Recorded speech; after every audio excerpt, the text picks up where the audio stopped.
Hey, it's Francis Lamb, host of The Splendid Table. Every week on our show, we talk about food and cooking and the meanings of food and cooking. We talk with the most interesting people in food about their techniques, their culture, and everything in between.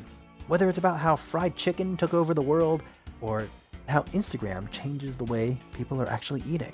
It's a food show where everyone is welcome. Come join us. You can listen to The Splendid Table wherever you get your podcasts. Whether you're a chef or just love going to restaurants, you know the best ingredients are everything. Westholme is working with the land to create nature-led Australian Wagyu. Try some for yourself at westholme.com. You're listening to Heritage Radio Network.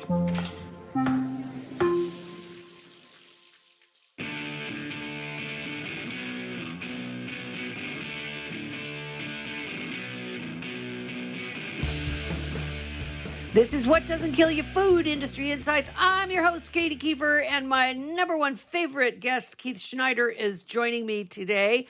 You know, Keith has been a regular guest for basically since I discovered him. And, since Wednesday happens every week, I do another show, believe it or not, on Thursdays. But since it happens every week, I'm always looking for guests. And Keith appears to be always producing fabulous new material for me to read. So let me read his bio for you, and then you too can tune into the Keith Schneider Show. Keith Schneider edits and reports on the intersection of energy, food, water, and resources from across the United States and around the world. He is a former national correspondent and is a regular contributor to the New York Times. He also writes for The Guardian, ProPublica, National Geographic, Energy News Network, Manga Bay, one of my faves, The New Lead, another fave, and Circle of Blue. Circle of Blue's Choke Point Project, which features other reports by Keith focused on Australia, India, Mexico, Mongolia, Panama, Peru, Qatar, South Africa, and the United States, won the Rockefeller Foundation's $100,000 Centennial Innovation Award. Keith's other major prizes include 2 George Polk Awards for Environmental and National Reporting, and the New York Times nominated him for a Pulitzer Prize in National Reporting for uncovering the deteriorated condition of the U.S. nuclear weapons production plants, which I read, by the way, way back when. I didn't know you then, Keith, but I did read that piece. This piece, which was in the New Lead, the title was Millions of Dollars of Conservation, or no, the title was It's Getting Worse, quote unquote, U.S. Failing to Stem the Tide of Harmful Farm Pollutants. It published April 15th. And of course, my ears perked up because you and I have been talking a lot about how agrochem is polluting our drinking water across the United States. But before we get started on this story, how many of these stories have you written? They're called Toxic Terrain, by the way, for people who want to tune into this. Toxic Terrain. 20, less than 20. Katie, thanks for having me on again. It's great to be here. Appreciate your interest in this topic, which you are helping to raise the profile and the attention to it, particularly in the Corn Belt. Last week, the Washington Post did a whole piece on the very same thing we're about to talk about, the contamination of nitrates in the Mississippi River and the right. I saw that. Mexico. The big boys are starting to pay attention as well. And out in the Corn Belt, that the newspapers and the public interest news sites are definitely reporting on this. So. I'm amazed. Like literally since Chris Jones came out with the Swine Republic last April, and you covered that. You were one of the first to report on his, to review his book. But it's really been a juggernaut in Iowa, Minnesota, Wisconsin of people suddenly waking up and smelling the nitrates, right? Oh, yeah. And Nebraska, too. Nebraska and Missouri as well. Right.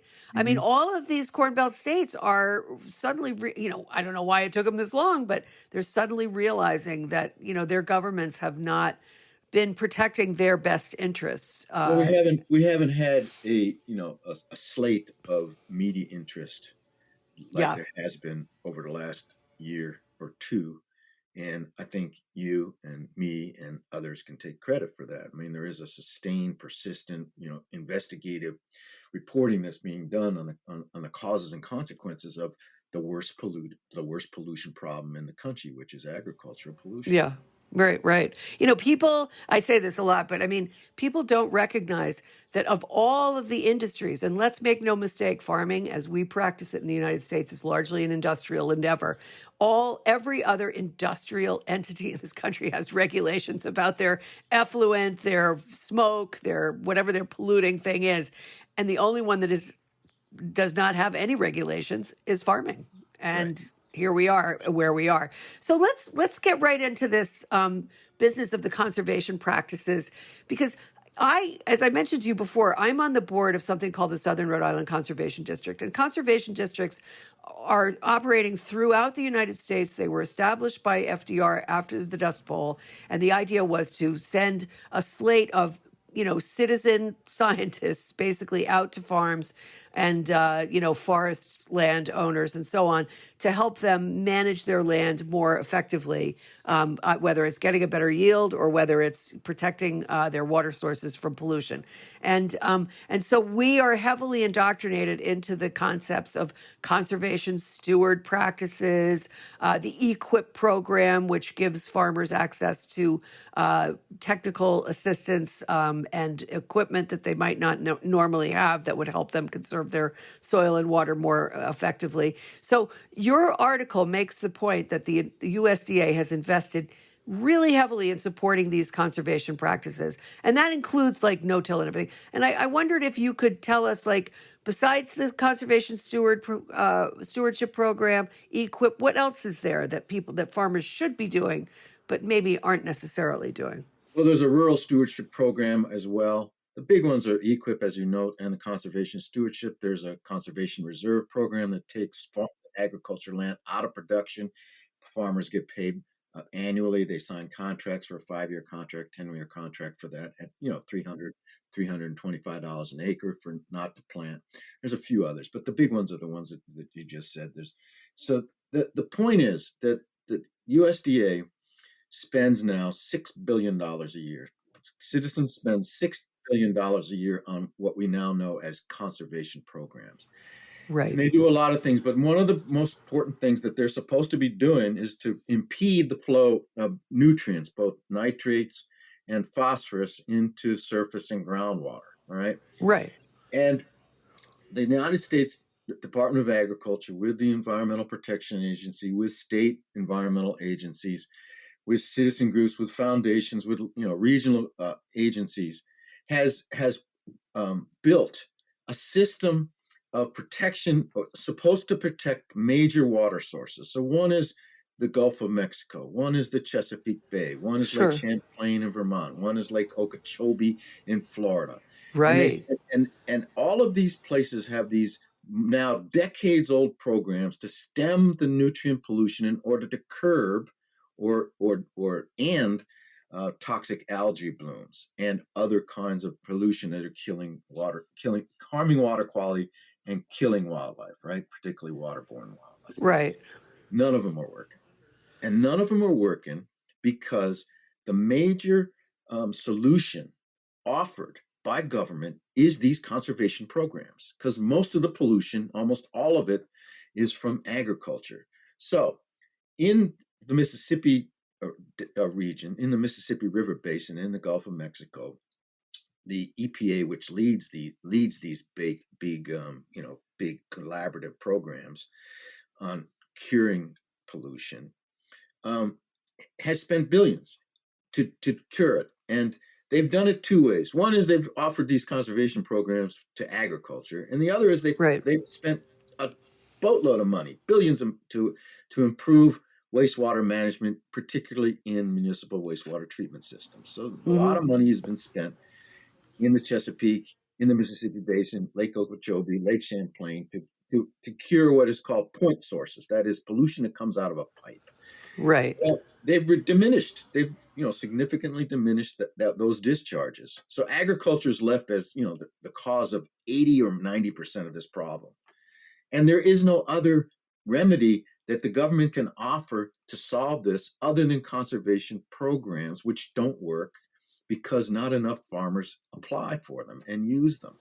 Well, that's the thing. I mean, let's talk about that for a minute, because as you point out in the piece, Out of 119 million acres of arable land, of currently farmed land, only 3 million That's in the Corn Belt.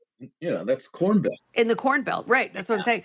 Only 3 million acres are being farmed according to the conservation practices that are promoted heavily and paid for heavily by the both conservation districts like the one I work on, and Right. then and also the USDA Department of Agriculture is funneling billions of dollars into encouraging farmers to take up these practices. That includes no-till, right? Yes. So Right. not plowing your fields, so that way you don't lose a lot of topsoil when it rains. And then the other ones, of course, are the Conservation Stewardship Program, and the EQIP program, and then Conservation Reserve. Those are the Right. big ones, Right. right? That you Those are already big ones. outlined. But why do you think only 3 million acres out of 119? I mean, that is a tragic Well, failure of uptake. what farmers will tell you is that in order to put these practices into effect on their farms, it's not a 1-year thing. It's Right. a 10-year thing. Yes, it is. These practices have to be incorporated into your total management of how you farm. And I talked to Clark Porter for the piece that I wrote. Clark is a farmer, and he also works for the State Department of Agriculture as an environmental specialist in Iowa. And he's put these practices into his farm, and yeah, they work. They work. They yield well. They Right. they significantly reduce nitrate contamination. They cost him less money. His profits are higher, but it's taken him a decade to put them in a place in a way that makes them work that well. Well, most farmers just don't want to go through all that. They're making money based on not having to do any of that, right? And Well, not right, having to because they're control their making money. discharges. So they're It's they're they're very averse to significantly changing their farming practices. And secondly, in order for more farmers to embrace these programs, it's going to take tens of billions of dollars more than we're spending on them. And really there's no requirement that a farmer should spend them. So you, as a farmer, you can receive, particularly as a grain farmer, you can receive your subsidy payments from the U.S. Department of Agriculture without having any requirement to control the discharge. Any requirement. Well, there was a small window of opportunity in the 80s in which the Congress said, in order to receive your subsidies, you have to embrace these conservation practices. You have to do something in order to reduce the discharges. Well, that lasted 5 years, and the Congress, it was protested by the agriculture community, and Congress wiped out that requirement. So there is no accountability and responsibility put on agriculture to manage its waste stream, which is the largest waste stream of any right. industry in American history. And that's why we continue to have these problems. The issue here is not that they don't work. These practices will work. It just takes you a Sure. decade to get them in place so that they will work. One more point, Katie. The Sure. next piece I'm going to do in this project, I'm going back out to Iowa, and I'm going to do a piece about a 45,000 acre organic grain operation in Palo Alto County, Iowa. And that operation has done all of these conservation practices and has developed systems that make its grain, because it's organic, its grain sells for higher prices to go into the market for organic beef and organic pork and organic Sure. poultry. And they're making money, and their inputs are much lower than the conventional sort of chemical based commercial fertilizer based agriculture practices. So I'm going out there to write about a major operation. 45,000 acres is a That's a big farm, yeah. to show what it takes to get this stuff done. This is not impossible to do it, and we can do it. This farm has done it voluntarily because they saw the market opportunities in organic farming. But we can apply it, but there's no requirement to apply it. Right. And that, I think that's the ultimate failure. I mean, there should be a carrot and a stick, right? If you want your money, you have to implement some or all of these practices, or you're not getting your subsidy, whatever that may be, your crop subsidy, your crop insurance, your this or your that, all the stuff we pay for. Right. And the regulatory community and both parties are subject to responsibility on this, because we are polluting our iconic waterways now. Lake Erie, Lake Okeechobee, Gulf Right. of Mexico, right? Lake Champlain, the Chesapeake Bay. There are others on the West Coast. We're Sure. contaminating our iconic waterways in the United States without any accountability. None.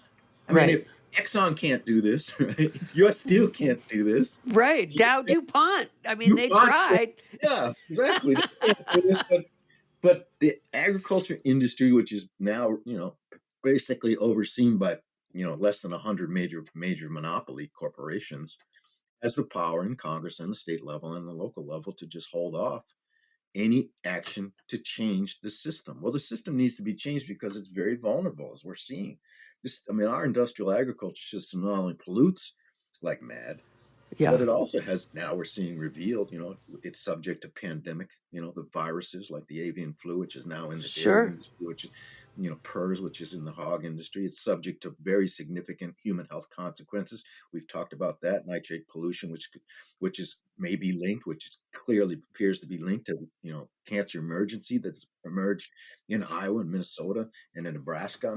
Yeah. So we're suffering. We are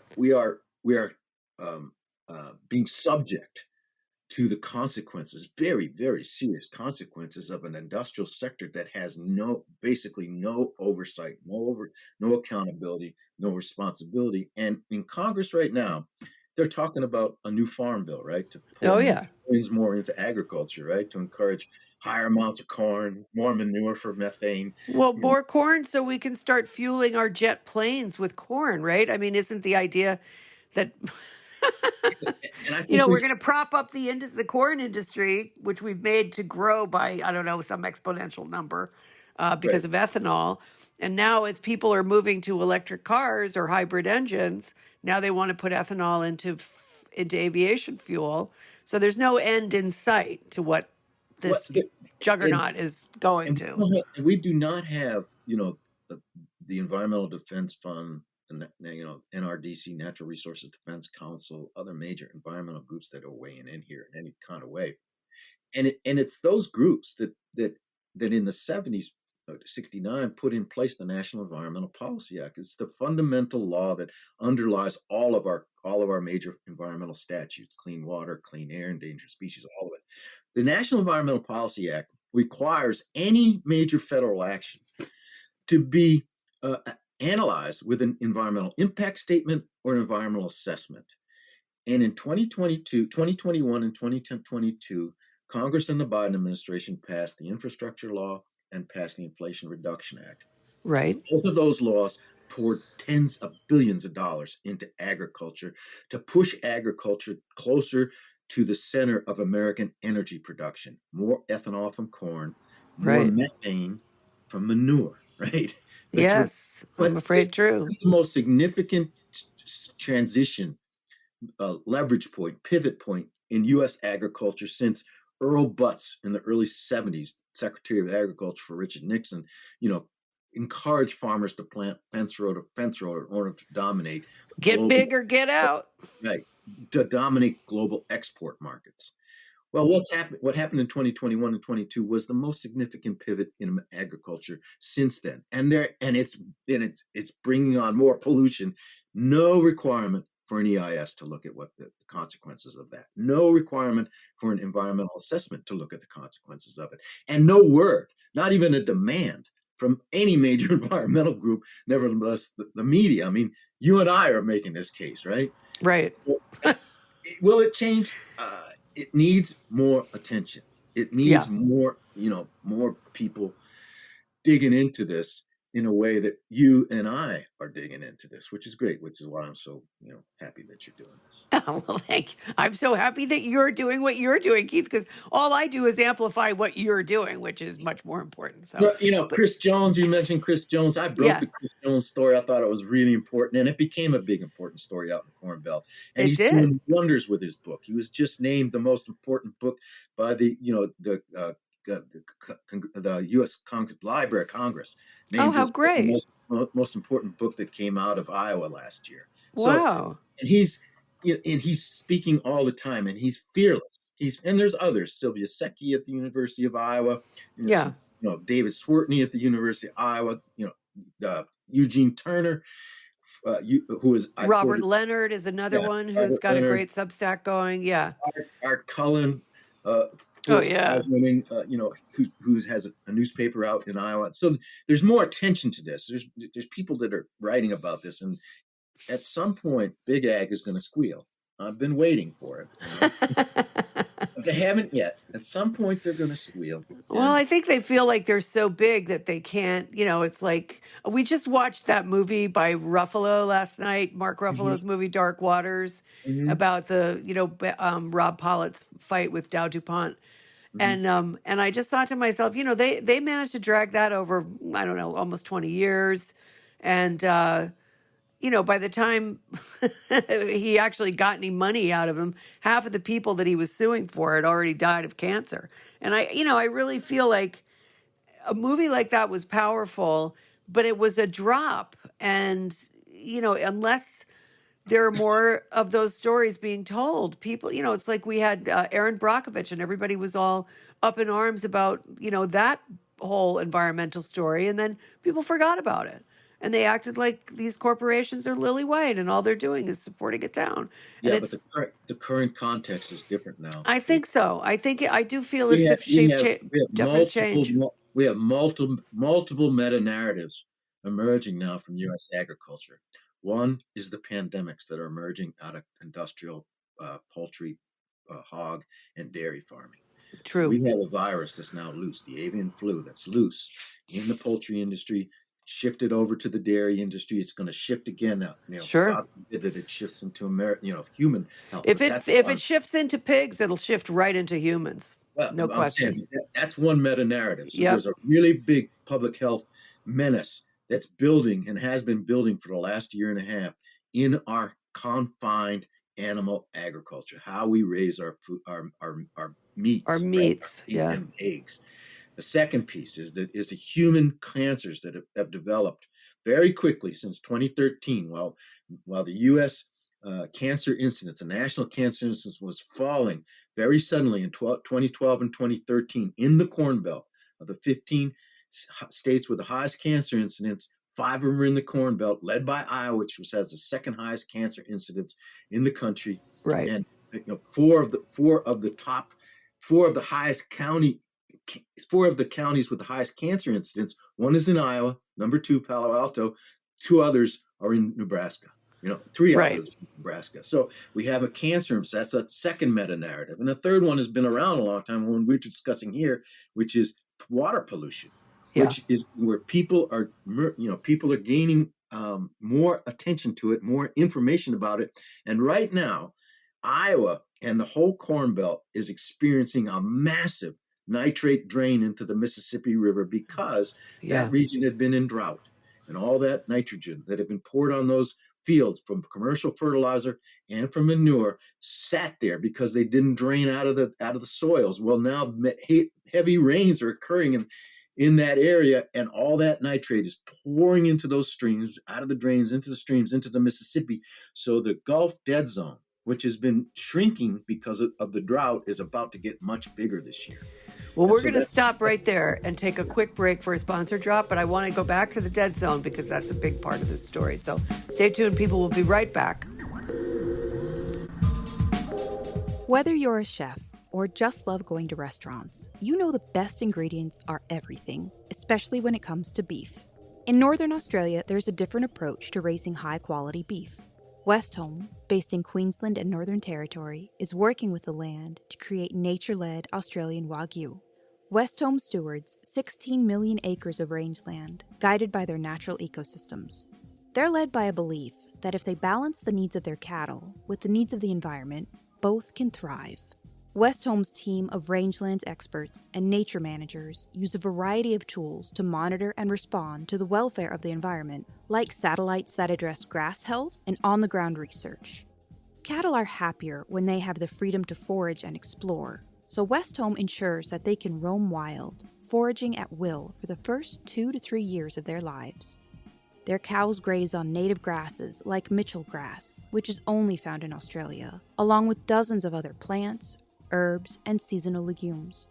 The result is a high-quality Wagyu beef that reflects the terroir of Northern Australia and a flavor suited to complement any cuisine.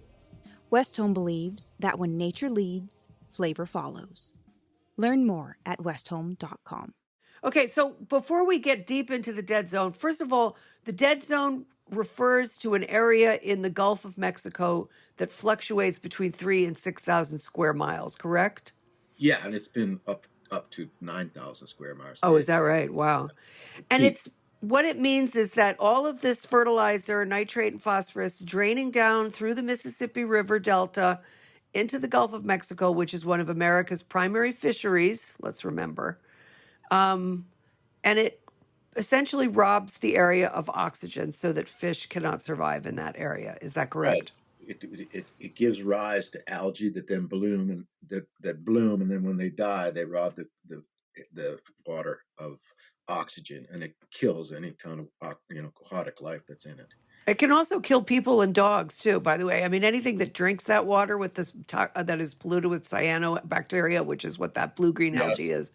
Yeah, just so you know, folks, like if your local hometown says that water has cyanoalgae in it or blue-green algae, keep your pets away from it and don't go boating. And there is not an open body of water in Iowa that people can swim in the summer.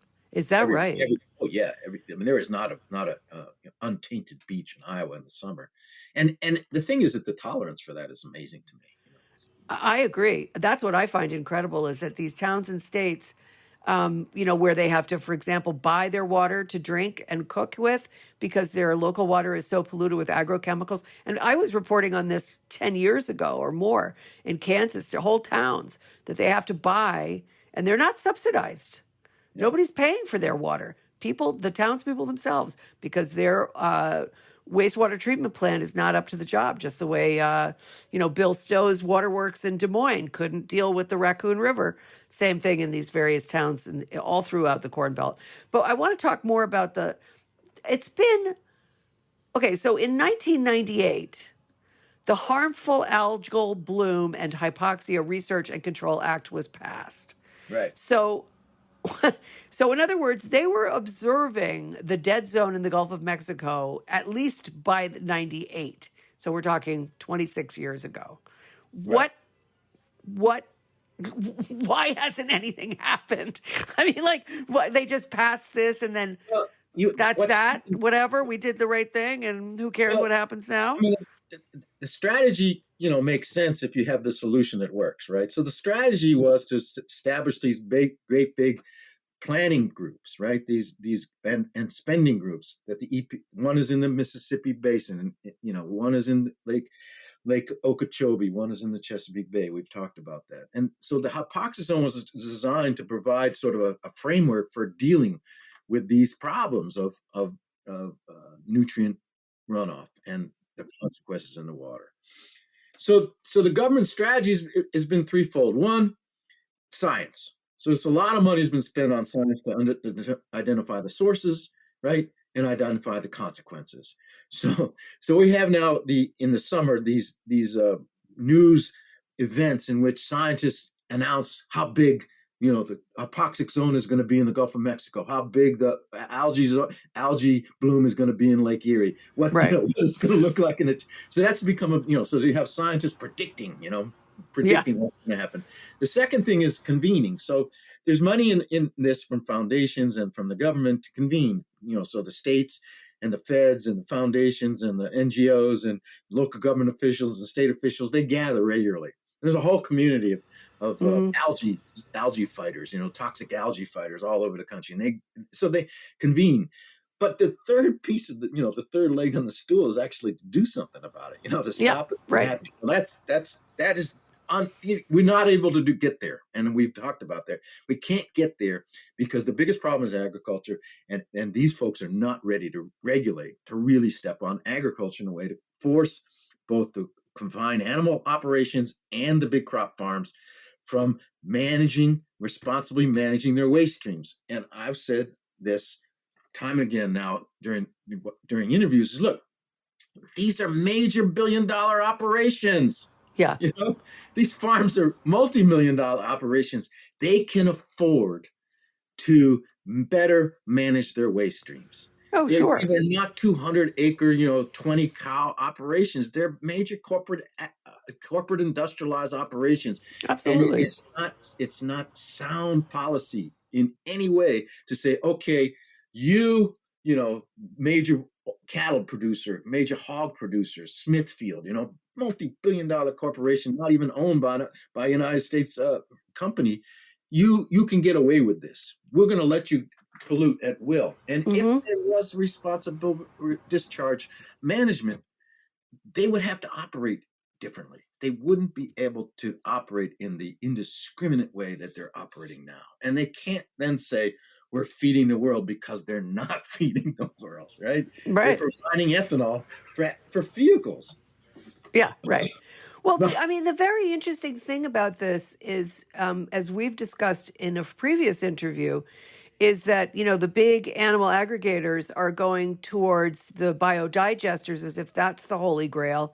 And all they're doing there is monetizing poop, right? Right. So that's not going to, and then as you point out in your article, and I've read this elsewhere as well, once that manure has gone through a biodigester, the digestate, which is then ladled onto fields as fertilizer, it has an even more concentrated version of Right. nitrates and phosphorus, and Right. therefore becomes even more of a pollutant than it would have been as the liquid spray that they normally use to manage their manure lagoons. I mean, there's just every step of the way, there's sort of the wrong incentives.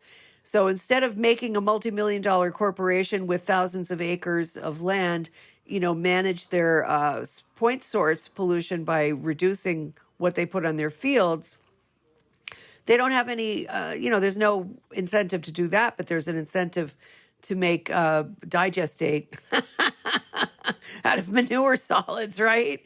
And further pollute. Like, in other words, somehow it's pollute. It's never like, let's fix this problem. Well, I find that incredible. And then we have this, we have the new marketing, which is that Right. this is going to help solve climate change, right? Right. And it's just so far from that.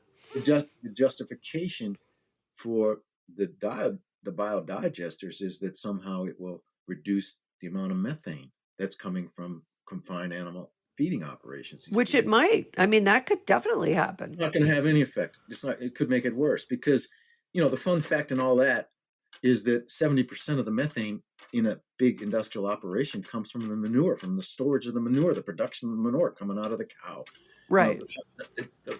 And the digesters are going to leak, methane, and they're going to leak from the pipelines. It's not going to have any effect on methane production and methane releases into the atmosphere. It can make it worse, because there are going to be more animals. There are going to be fewer of these confined animal feeding operations, but they're going to have more animals in them. Yeah, right. Well, they'll be doing what they do in China, which is build vertically. Well, in order to 20 stories of hogs, man. Yeah. I mean, can you imagine? Yeah, China requires the digestate to be treated. Oh, really? Yes. I mean, those provinces where that's happening, they require them to be treated. So you have these big operations, but China has a big water pollution problem too, but they're not like ignoring it. Right. And they also have almost no arable land, because they've sprayed so much, various heavy metals and all kinds of things have gone into their soil as a result of poor mining practices, poor husbandry. I mean, scary. But there's very little land that you can actually grow crops in. So a really interesting thing that's happening now that I talked about, I think, and I reported on in one of the pieces, had to do with the Mississippi, which is, I met a really, really fascinating fisherwoman down there named Kendra Arneson, and she's kind of an activist, and she knows a lot about what's going on. But she told me, not only is the dead zone a problem with nitrate and phosphorus pollution going into the Gulf, the Army Corps of Engineers is now cutting canals through the dikes at the end of the Mississippi in order to get Mississippi River water into the surrounding inlets and bays. The idea is that the soil and the erosion, the soil and the sediment from the river will fill in those bays in order to rebuild Louisiana's shoreline, which has been irreparably damaged, or nearly irreparably damaged, by all the cutting in the wetlands down there from the oil industry. So the idea is you put the sediments into these bays, and over time it will begin to build up the banks and build up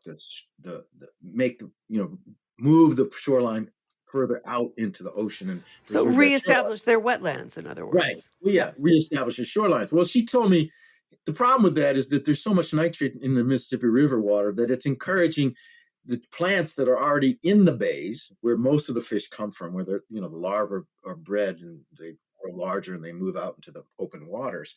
It's encouraging those plants to develop shorter roots.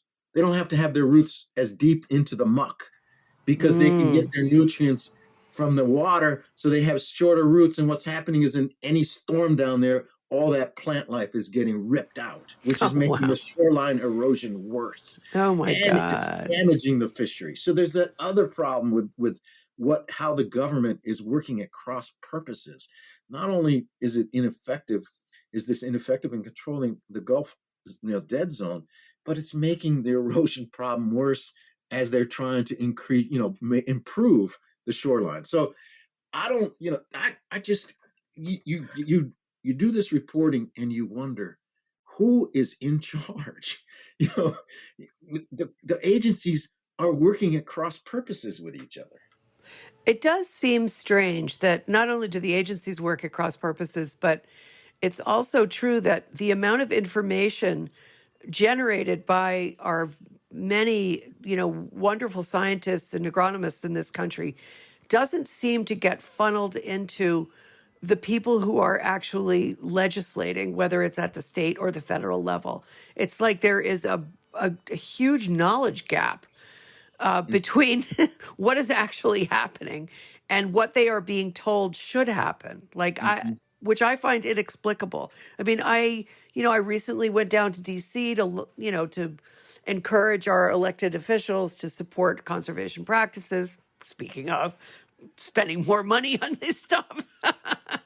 But I mean, they had these wonderful staff people who took copious notes, and they obviously read a lot, and they were very, I mean, maybe that's just Rhode Island. I mean, because of course we only visited Rhode Island people, but I mean, I just find that these guys in Congress really don't seem to have the information that they need to make these important decisions about our environmental future. And that, I think, is the great tragedy here.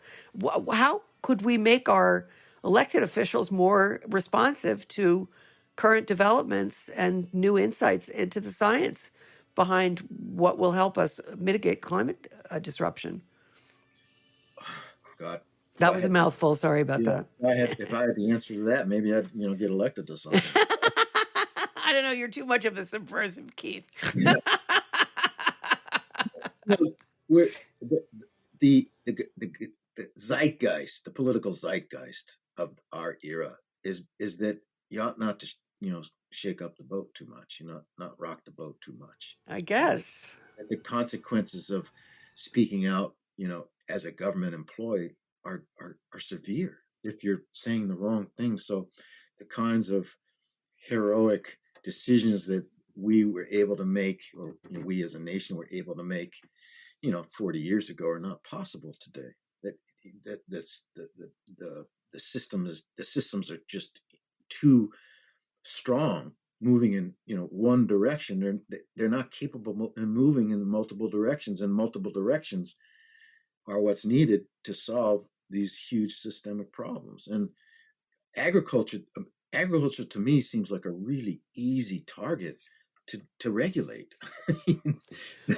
Well, you'd think that, but I mean, if you think about who's running that show and how much money that they command, the 4 big meat companies, the 4 big grain companies, whatever it is. But there's no heroes. There's no heroes out there. We have no voices out there. Well, there's Cory Booker and his ilk. They're trying to change some things in this farm bill, but I would agree with you. There's no. I mean, this isn't part of. It's not close to the current election, right? Anyway, right. Nobody talked about this in Iowa during. No, and they never. And this is like my third. I think it's my third presidential election of doing this show. And it's true that I mean, in the last election when Elizabeth Warren was running, you remember when it was not the last one, but yeah, I guess it was the last one. But anyway, I mean, she tried to make a big deal out of agricultural policy, and nobody was interested in listening to her, even in Iowa. I mean, especially in Iowa, where they were like, "Shut up! You don't know anything. You're from Massachusetts." Well, Okay. this problem is so systemic. It's national in scope. It affects millions and millions of people. But we don't have a Martin Luther King Jr. Yeah. There No. isn't that voice. Millions of people would fall in line behind that voice Yeah. because it's affecting so many people. But we don't have one voice of that magnitude. Well, And no that's kidding. what- We've got two octogenarians running for president. I mean, our voices, it's like young voices people of don't want any of this. Yeah, but our voices of opposition, as an author in Iowa, as a journalist in Michigan, as a couple lawmakers in Iowa and Minnesota, and it, we need a few really powerful voices. Like we need, like Carrie Lake to go really out there. I mean, Carrie Lake, who's out of her mind, basically. Yeah. Became a national figure by being out of her mind about one particular thing, that her election and by Trump's election was stolen. We don't have that voice. There is nobody out there that has that kind of moxie to get out in front of this and Yeah. attract an audience that says this is something that we need to deal with, and here we can solve this problem, and it's not complicated. It involves reducing the amount of nutrients they're putting on the ground. That's it. And we can do that. We have lots of farm systems that show you can get just as much yield as, Yeah. lots of, if you have less fertilizer, you can get the same amount of years. And we need to break up these CAFOs. They're too big. They're too dangerous. And we're now seeing how dangerous they are, not only to our food supply, but to our people. I mean, the pandemic. So we need that kind of voice that's courageous and has moxie to get out there and say, this has got to change. And it has money. I mean, that's the other thing, because you're going to get buried by these big lobbies. I mean, one of the questions I had for you is like, why, if for 27 years we've been watching the Gulf of Mexico fishing industry circle the drain, and we still haven't gotten out in front of any regulations to help that industry. Like, there's no balance. Like, the farm lobby is apparently so powerful that they can shut down any effort to regulate what's going down into the Gulf. But the fishing lobby doesn't have anything like the clout that they need to push back against that. That's what I find really interesting, is that one lobby is crushing the other one, right? The fishermen cannot get their act together to advocate for themselves, basically. Yeah, but again, this is affecting so many people. Oh, yeah. The United States and around was the worst polluter. It's causing amazing public health problems. It's got now, pandemic viruses involved in the production sector. I mean, where's Greta? Greta Thunberg, right? Of course, yeah. Where is 16 Greta? years old, 16 years old. She said, "Well, I'm taking on this climate change problem." And talk about powerful industries: agriculture, energy, coal, whatever. So, we need that kind of visionary voice. I think that will help here because a visionary voice in the United States still has the reach and the visibility. Will have the reach and the visibility to marshal enough public support, citizen support, to begin to lean on the political sector. And I think that's possible. In Iowa, it's possible. Iowa needs to develop that voice. Minnesota needs to develop it. I think it can happen at the state level. I think that there's a national voice that needs to come in here. And I think that we, the journalists and the media, have a role here to show people that this is not an isolated, village by village, town by town, county by county. Well, that's what's really been striking me over the last 6 or 7 months since you and I began talking. And I started seeing, not just in Circle of Blue or The New Lead or, whatever, Civil Eats or whatever, my usual media sources, but like in mainstream media, big stories about water pollution and water, lack of water supply. So unfortunately, Keith, we're going to have to leave it here, but I want people to know where they can read all of these toxic terrain pieces. You have a website called Mode Shift, right? Yep, Is some of that them you? are on there. TheNewLead.org. Yep. And that's is NEULEDE, people. NEW. NEW, excuse me. NEWLEDE. If they type in Google Keith Schneider, toxic terrain, they'll find it. It's the Investigate Midwest has a Oh, yeah, they've page. had a bunch of your pieces. That's Yeah, right. That's a great paper. I love Investigate yeah. Midwest. I read that a lot. MinPost has been running lots of these. We just had a piece in Louisiana, Mhm. nonprofit Oh, public good. interest news site. So I mean, it's getting out there. Yeah, Keith Schneider, the new lead, and people will find these pieces, Yeah, and read up, people. hopefully Read up read because, and react to them. And yeah. thank you so much. Oh, Thank it's you so always a much for pleasure, doing Keith. I love talking to you because you get so wound up. It's great. that. It's annoying to the max, right? It's annoying to the max. It It's bad. really is. I mean, my co-host who with the show that I do on Thursdays, she teases me because I really do get wound up as Well, well. And I'm and just I mean, like, but this is so important, people. I yeah, mean, come I on. tell my colleagues, it's like I've done major projects for the New York Times on the deterioration of America's nuclear weapons programs and lots of things Yeah. like that. The most Right. important story. This is the most important project I've ever done in my career. It's No so kidding. deep and so dangerous. And It and as a is. journalist, it's so rich, right? I mean, Yeah. everywhere you look, there's an amazing story. There's another amazing story. Well, listen, thank you a million times over. I'll be in touch. We'll talk. You have another story I want to talk about too. So Yeah. I'll circle back. We'll make another date for that in a few Okay. weeks. So Great. thanks a million, Keith. Take care Thanks, now. Katie. Bye-bye. So long.